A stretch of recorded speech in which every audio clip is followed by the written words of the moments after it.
Good morning, everyone. Today I will teach you Third Thoughts, composed by E.V. Lucas.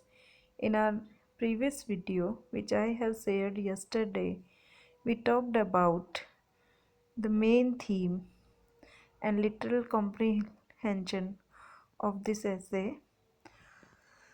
This story was told to me by a friend. So, E.V. Lucas was told by a friend of his about this incident which Ivy Lucas is presenting before us. It is my destiny, said he, means it is my business, it is my work to buy in the dearest markets and to sell. So he is a dealer. He buys things and he sells them.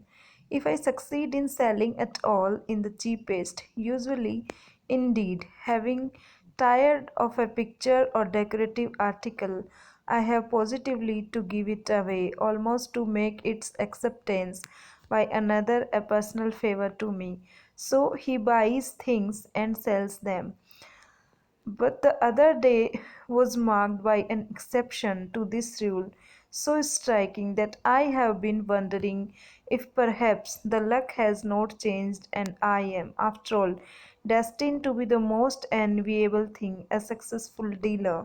So he wants to become a successful dealer, and every time he fails, but he keeps on trying. So we can learn that one should not give up, we should keep trying.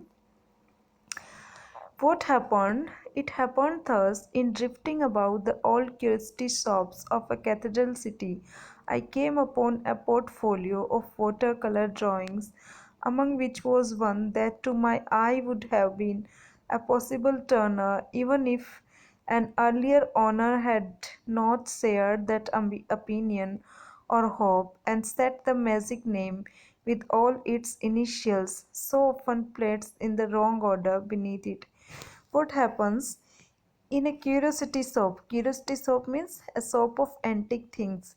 He, the storyteller, looks a portfolio of a watercolor drawing or painting, among which was one that to my eye would have been a possible Turner.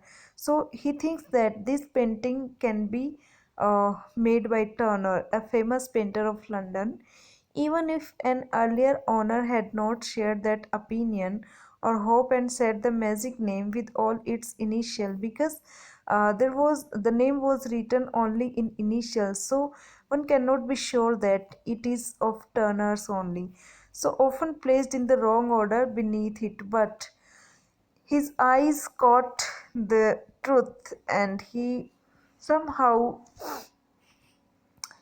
he was hopeful that this painting might be made by Turner. How much is this? I asked scornfully. He is a dealer, we know that. He buys things and he sells them. So he asked the price. That. How much is this? I asked scornfully. Well, said the dealer, if it were a genuine Turner, it would be worth anything, but let us say 10 shillings.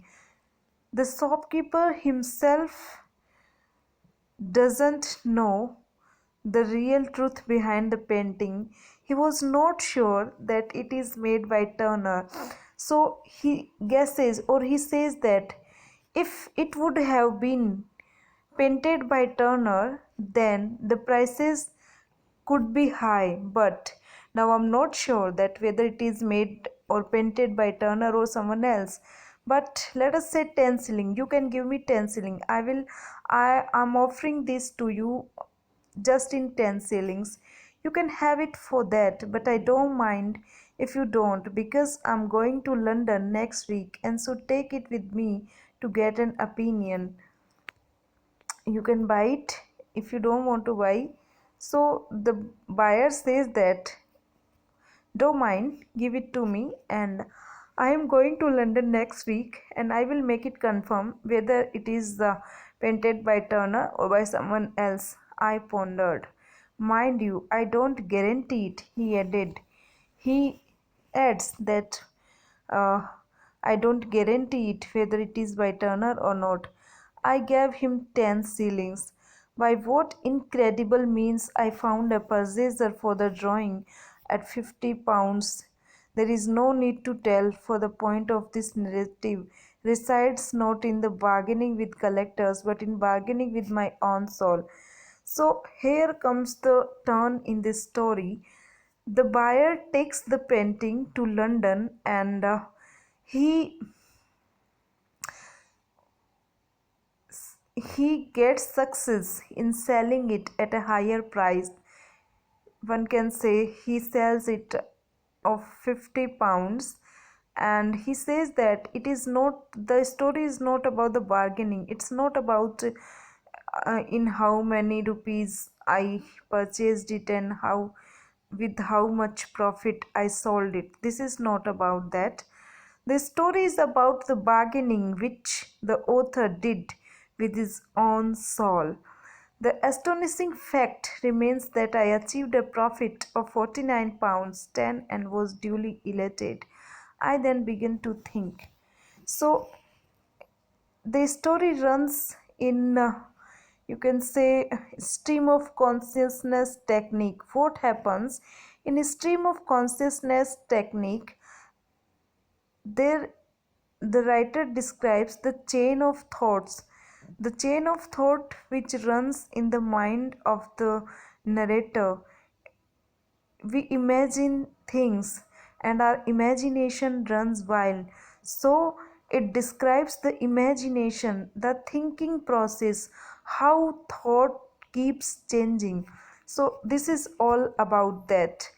I then begin to think. So the story will explain the turn, the changes in the thought of the author. The dealer, so my thoughts ran. In that little street by the cathedral west door, from the dealer from where he purchased the painting first, lives in Cathedral Street. He ought to participate in this.